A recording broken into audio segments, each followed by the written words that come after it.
ये कहानी है एक भारतीय राजकुमार की जो पूरे बौद्ध धर्म पर अपना प्रभाव छोड़ता है। चीन, कोरिया और जापान की संस्कृति पर जिसके विचारों का प्रभाव आज भी देखा जा सकता है और आज पूरी दुनिया में सबसे ज़्यादा सम्मान से देखे जाने वाले मार्शल आर्ट्स कुंफू को बनाने में जिसका बहुमूल्य योगदान है। आज हम बात करेंगे बोधि धर्मा की। कुंफू और जैन बुद्धिज्म को चाइना से जोड़ा जाता है, लेकिन इसकी जड़ों में ढूंढने पर एक महान भारतीय नाम आता है। नाम है बोधि धर्मा। बौद्ध धर्म के जैन संप्रदाय को पूरी दुनिया में प्रचारित करने वाले और कुंफू के विकास के शुरुआती स्तंभ। 440 ईस्वी में कांचीपुरम राज्य में बोधि धर्मा का जन्म हुआ। 3 भाइयों में सबसे छोटे और कम उम्र होने के बावजूद बोधि धर्मा का पूरे राज्य में बहुत सम्मान था। पिता की तो यह भी इच्छा थी कि इनके बाद बोधि धर्मा को ही राजा बनाया जाए, लेकिन राज्य के लालच और लोभ में बड़े भाइयों के द्वारा ही उन पर जानलेवा हमला करवा दिया जाता है, जिसमें बोधि धर्मा की जान जाते जाते बची। अपने ही परिवार में इतनी घृणा, हिंसा और धोखा देखने के बाद उन्होंने राजनीति को पूरी तरह से छोड़ दिया और आध्यात्म का रास्ता चुन लिया। आगे वो बौद्ध धर्म की तरफ आकर्षित हुए और उत्तर भारत की तरफ यात्रा करना शुरू किया। उत्तर भारत की तरफ यात्रा करते हुए वो मगध पहुंचे, जहां उन्हें अपने धर्मगुरु पटारा मिले। एक महत्वपूर्ण बात यह है कि बहुत से रिसर्चर पटारा को एक महिला मानते हैं, जिसके सही होने के बहुत से साक्ष्य भी हैं। बोधि धर्मा अपने गुरु से कई वर्षों तक शिक्षा ग्रहण करते रहे। आगे मृत्यु के ठीक पहले पटारा बोधि धर्मा को चीन जाने और इस शिक्षा को चीन के और लोगों तक पहुंचाने का आदेश देती हैं, जहां से बोधि धर्मा के जीवन का एक मुख्य पड़ाव शुरू होता है।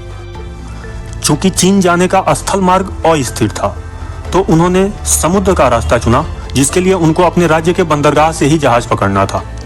इतने वर्षों के बाद राज्य आने पर उनका भतीजा उन्हें राजा के रूप में मिला, जिसको बोधि धर्मा के साथ हुए धोखे का पश्चाताप था और वो ये भी चाहता था कि बोधि धर्मा उसके संरक्षक बनके राज्य में ही रहें। लेकिन जब बोधि धर्मा चीन के लिए निकल जाते हैं, तो वो चीन के राजा को खबर भेजता है कि उसके राज्य के बहुत सम्मानित व्यक्ति चीन जा रहे हैं, उनका ध्यान रखा जाए। 472 ईस्वी में बोधि धर्मा महाबलापुरम के बंदरगाह से अपनी यात्रा शुरू करते हैं। रास्ते में सुमात्रा में 2 वर्ष के लिए रुकते हैं, जहां के प्राचीन विश्वविद्यालय में उनका प्रभाव देखा जा सकता है। आखिरकार 475 ईस्वी में चीन के गुआंजो बंदरगाह पहुंचते हैं, जहां आज भी एक शिलालेख पर इसका वर्णन है। 475 ईस्वी में चीन 2 राज्यों में विभाजित था, उत्तरी और दक्षिणी भाग। उत्तरी भाग में बौद्ध धर्म आम लोगों के बीच अपनी जगह बना चुका था। वहां उस समय 30,000 से ज्यादा बौद्ध मंदिर थे, लेकिन दक्षिण में ऐसा नहीं था। वहां सिर्फ कुछ कुलीन लोग ही बुद्धिज्म से जुड़े थे। इसलिए बोधि धर्मा दक्षिण चीन के शहर गुआंजो शहर से ही अपने काम की शुरुआत करते हैं। हुआलिन टेम्पल को वो अपना रहने और काम करने का स्थान बनाते हैं, जहां उनके द्वारा बनवाए गए 5 कुएं आज भी संरक्षित हैं। आगे चलकर यहाँ इनके शिष्यों के द्वारा बोधि धर्मा की 75 फीट ऊंची प्रतिमा भी बनवाई जाती है। इस प्रकार 15 वर्षों तक अपने गुरु के आदेशानुसार धर्म और ज्ञान को समाज में फैलाते हैं। फिर 490 ईस्वी में एक महत्वपूर्ण घटना होती है।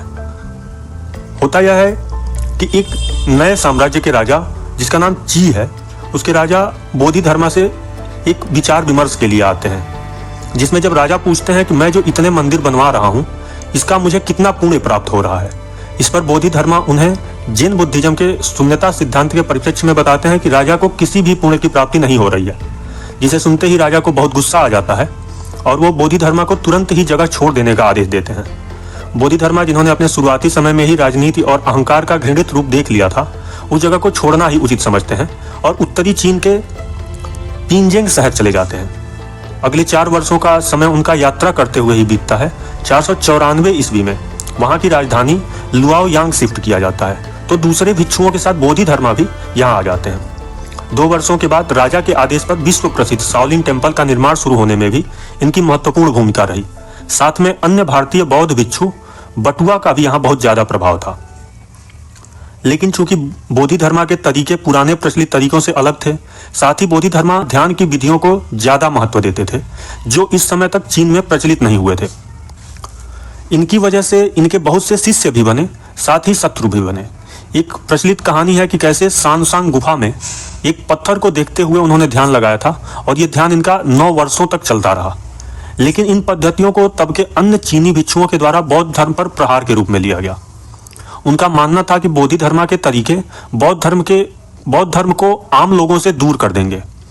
एक मान्यता के अनुसार 528 ईस्वी में बोधि धर्मा को बहुत घातक जहर दे दिया गया। आगे जब वो शाओलिन टेम्पल पहुंचा तो पता चला कि बोधि धर्मा की मृत्यु 3 वर्ष पूर्व ही हो चुकी है। लेकिन संशय की वजह से जब उनकी कब्र को खोदा गया तो वहां उनकी सिर्फ एक चप्पल के अलावा और कोई अवशेष नहीं मिला।